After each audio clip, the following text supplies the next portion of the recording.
Чтобы достичь подлинного исцеления, существует один фундаментальный аспект, который зачастую остается незамеченным.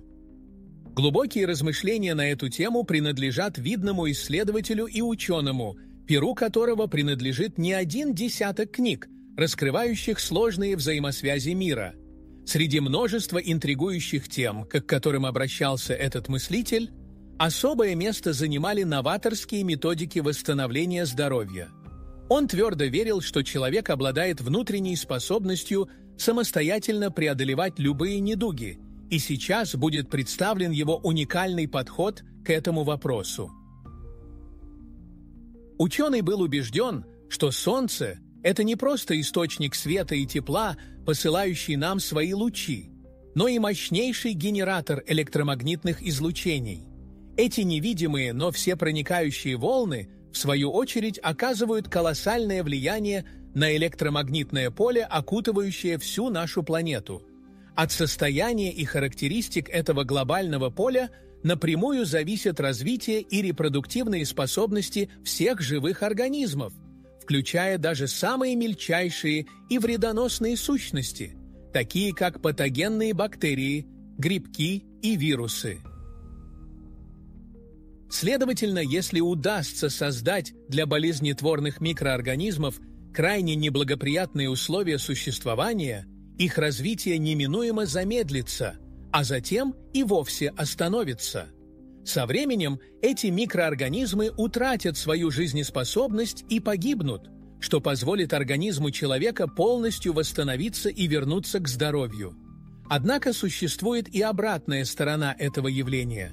Если же бактериям и вирусам обеспечены комфортные и благоприятные условия, их размножение будет происходить с невероятной скоростью, усиливая тяжесть недуга.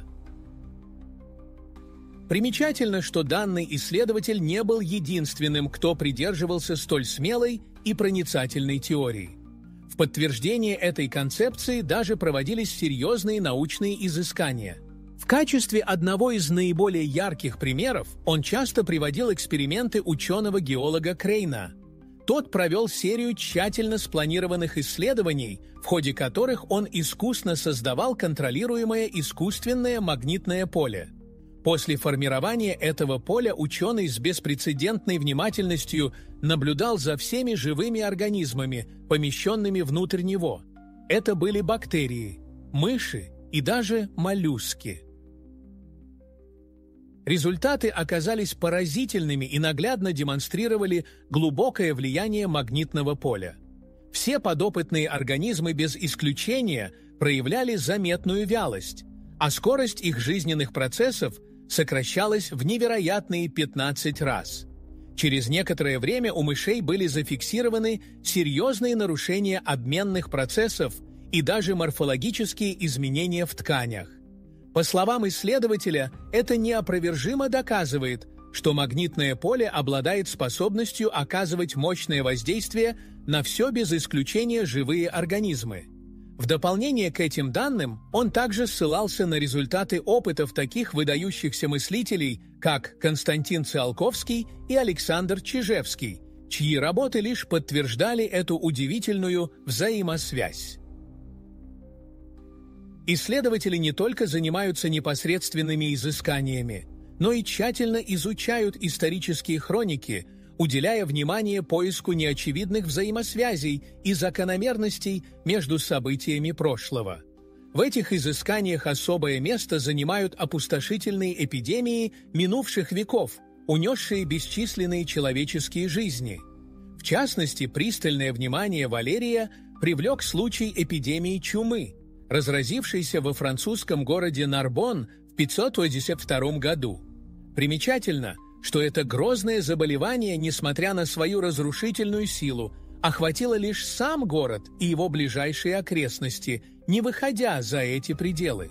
В своих исторических трудах епископ Григорий Турский, свидетель тех непростых времен, подробно описывал ход событий и особо подчеркивал один примечательный факт. Люди, которым удалось покинуть осажденный болезнью Нарбонн, не стали распространителями заразы, что по всем медицинским канонам того времени казалось невероятным ведь они считались потенциальными переносчиками недуга. Более того, сама чума не только не распространилась за пределы очага, но и те, кто бежал, оставались здоровыми. Однако, когда опасность, казалось бы, миновала, и жители вернулись в свои родные дома, парадоксальным образом ситуация повторилась. Вернувшиеся тут же подхватывали болезнь, и эпидемия вспыхивала с новой силой. Валерий Храпов также обращает внимание на другой, не менее загадочный эпизод, имевший место во Франции в 1720 году. Тогда город Марсель стал ареной внезапной и стремительной вспышки чумы, и общественность с тревогой ожидала, что смертоносная волна захлестнет всю территорию страны. Однако, как отмечал в своих записях врач-гигиенист Модест Ланин, эти опасения оказались напрасными. Всеобщего распространения не произошло. Поразительно, но недуг не вышел за пределы Марселя, не затронув даже соседние населенные пункты. Подобно ситуации в Нарбоне, множество горожан покинули Марсель в надежде спастись от заразы, и вновь, вопреки ожиданиям, никто из них не стал источником. Инфекции для окружающих. И так же, как и в первом случае, по возвращении в город, люди вновь начинали демонстрировать признаки болезни. Валерий Храпов, как известно, систематизировал не одну сотню подобных свидетельств, в которых предполагаемые переносчики смертельных болезней, вопреки всем логическим предположениям, не передавали инфекцию другим людям, но сами заболевали лишь после того, как возвращались в определенные, уже пораженные очаги. Глубокая убежденность ученого в обоснованности своих теоретических изысканий была столь велика, что он публично провозгласил: «Предоставьте мне 10 добровольцев, которым традиционная медицина оказалась бессильна помочь, и я продемонстрирую их исцеление, используя мою уникальную методику». В ходе одного из своих интервью Валерий Евгеньевич любезно дал согласие на публикацию контактной информации, дабы люди, ищущие пути к выздоровлению, могли напрямую обращаться к нему за консультацией. Практически мгновенно, в тот же самый день. Телефонные линии были перегружены шквалом звонков. Как впоследствии вспоминал Храпов, ему пришлось принять бесчисленное множество обращений от индивидов, страдающих от хронических недугов различной степени тяжести. Для этих страждущих пациентов это открывало заветную возможность обрести долгожданное облегчение и исцеление, тогда как для самого Валерия это представляло собой исключительный шанс провести масштабный эксперимент и эмпирически подтвердить или опровергнуть состоятельность его научной гипотезы. Исследователь не просто утверждал, что любое заболевание поддается исцелению посредством изменения места пребывания. Он сам жил в соответствии с этим принципом, являя собой живое доказательство своей концепции. В качестве иллюстрации он часто приводил случай из собственной биографии. Однажды, вернувшись домой после продолжительной командировки, он почувствовал характерные признаки начинающейся простуды. Его сын, заметив болезненное состояние отца, не удержался от ироничной усмешки. Юноша, не скрывая своего скептицизма, заметил, что, будучи автором столь новаторской теории, отец должен был бы с легкостью одолеть собственное недомогание. Очевидно, что молодой человек не питал никакой веры в эту, по его мнению, чудодейственную панацею. Храпов, однако, не испытывал ни малейшего раздражения по отношению к своему отпрыску. В конце концов, его сын был далеко не единственным, кто относился к его идеям с недоверием. С непоколебимой серьезностью ученый пояснил, что для полного избегания всех недугов необходимо располагать исчерпывающими статистическими данными, которых, как он признал, у него безусловно не было. Глубокие раздумья о причинах недуга охватили Валерия. Его временное пристанище во время служебной поездки располагалось в низинной местности. В его научных изысканиях возникла гипотеза, что специфическое электромагнитное поле данной локации могло способствовать активному размножению патогенных микроорганизмов, ставших причиной недомогания исследователя. Из этого следовало логичное умозаключение: перемещение в область с противоположным полем могло бы привести к подавлению болезнетворного процесса и полному выздоровлению. Безусловно, идея восхождения на горную вершину исключительно ради избавления от банальной простуды казалась весьма необычной и даже сомнительной. Однако поблизости, неподалеку от Звенигорода, возвышался достаточно высокий холм. Именно это место Храпов счел идеальным для экспериментальной смены электромагнитного окружения. Проведя на холме около часа в прогулке, он ощутил заметное облегчение своего состояния. До сих пор ведутся дискуссии о том, было ли это непосредственным подтверждением его новаторской теории или же мощным эффектом самовнушения. По возвращении домой Валерий вновь почувствовал ухудшение самочувствия. На следующий день он в точности повторил свой маршрут и продолжительность пребывания на холме. В этот раз исследователь вернулся домой совершенно здоровым и полным жизненных сил. Еще одним убедительным подтверждением его гипотезы стал случай, который изначально казался абсолютно безнадежным. К Валерию обратилась его коллега, опытный врач с 30-летним стажем работы, с просьбой оказать помощь ее супругу. Примечательно, что до этого сама эта женщина испытывала сильные страдания от воспалившегося пореза на руке. Болевые ощущения и отечность неуклонно нарастали с каждым днем. По рекомендации Храпова она сменила привычное место своего пребывания, и, к ее удивлению, это принесло желаемый результат. Именно этот личный опыт убедил врача в эффективности методов Валерия и укрепил ее доверие к нему. Ситуация с ее мужем была крайне серьезной. Он страдал от запущенной формы рака легких. Традиционное лечение не приносило никакого облегчения, и мужчина находился в состоянии, когда не мог даже элементарно позаботиться о себе, не говоря уже о возвращении к профессиональной деятельности. Следуя наставлениям Валерия, супруги изменили привычную для них атмосферу, и поразительно, но всего через 3 недели после этого мужчина не только смог подняться с постели, но и впервые за долгий период времени спокойно вернулся к своей работе. Размышляя о методах борьбы с недугами, ученый Валерий Храпов предлагал весьма необычные, но, по его мнению, действенные подходы.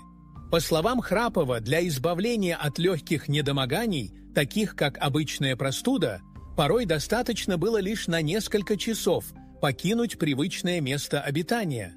В случае надобности подобные кратковременные перемещения могли повторяться несколько раз до наступления полного выздоровления. Однако для борьбы с более серьезными и потенциально опасными заболеваниями требовалось уже более продолжительное и стабильное пребывание в новой локации. Опыт показывал, что для достижения исцеления от того или иного недуга иногда хватало удалиться от привычного места жительства всего на 2-3 километра, а в некоторых случаях даже на ничтожные 50 метров. Зачастую же для достижения желаемого эффекта достаточно было лишь переставить кровать в другую часть комнаты или дома. Валерий Храпов твердо верил в динамичность и изменчивость электромагнитного поля Земли. По его убеждению, его состояние претерпевает изменения ежедневно. Существенное воздействие на него также оказывают различные погодные явления, смена времен года и даже высота местности над уровнем моря. Из этого следовал важный вывод: категорически плохих или хороших электромагнитных зон в природе не существует. Таким образом, ученый считал, что нет никакой насущной необходимости в кардинальной смене места жительства, поскольку, по его мнению, в новом месте человек с равной вероятностью может вновь столкнуться с каким-либо заболеванием, пусть даже и с иным недугом. Примечательно, что, согласно наблюдениям самого ученого, подавляющее большинство людей обращавшихся к нему за консультацией по поводу его уникальной методики, так и не решились применить ее на практике. Эти люди слушали его внимательно, демонстрировали живой и искренний интерес к его идеям, но в конечном итоге никаких реальных шагов предпринято не было. Причину такого парадокса Валерий Храпов видел в глубоко укоренившейся человеческой инертности. Он был убежден, что значительная часть общества предпочитает полагаться на некое чудо или пассивное ожидание. Например, «все пройдет само собой» или «кто-нибудь обязательно меня исцелит». Однако, как только речь заходила о необходимости самостоятельных активных действий, весь первоначальный энтузиазм у людей стремительно угасал. Сам ученый, поясняя свои идеи, привел в пример историю из своего далекого прошлого, отметив, что его методика исцеления сопоставима с обыденной процедурой чистки зубов, хотя и обладает несколько большей комплексностью. Каждому известно о необходимости двукратной ежедневной гигиены полости рта, подчеркивая тем самым критическое значение регулярности в поддержании здоровья. Однако, как признался сам ученый, ему лично удалось сформировать эту привычку лишь к 15-летнему возрасту. К сожалению, к тому моменту определенная часть зубного ряда уже была безвозвратно утрачена. Чтобы избежать преждевременного прекращения усилий, еще до их полноценного старта, крайне важно ментально зафиксировать незыблемую ясную цель. Необходимо отыскать по-настоящему весомое основание для предпринимаемых действий. Например, человеку следует задать себе вопросы: почему мне необходимо изменить привычную обстановку ради выздоровления? Какова истинная цель моего исцеления? Ответы могут быть простыми, но глубокими. Чтобы не испытывать физической боли и иметь возможность посвящать себя любимым занятиям. Последовательно задавая себе подобные вопросы, индивид постепенно приходит к предельно ясному осознанию глубинного смысла и необходимости затрачивать время на продолжительные прогулки в непривычной окружающей обстановке. Безусловно, у каждого человека своя уникальная мотивирующая причина, однако наиболее распространенными стимулами являются сокровенные мечты и излюбленные увлечения, которые из-за обременительных недугов оказываются совершенно недоступными, фактически находясь вне зоны досягаемости.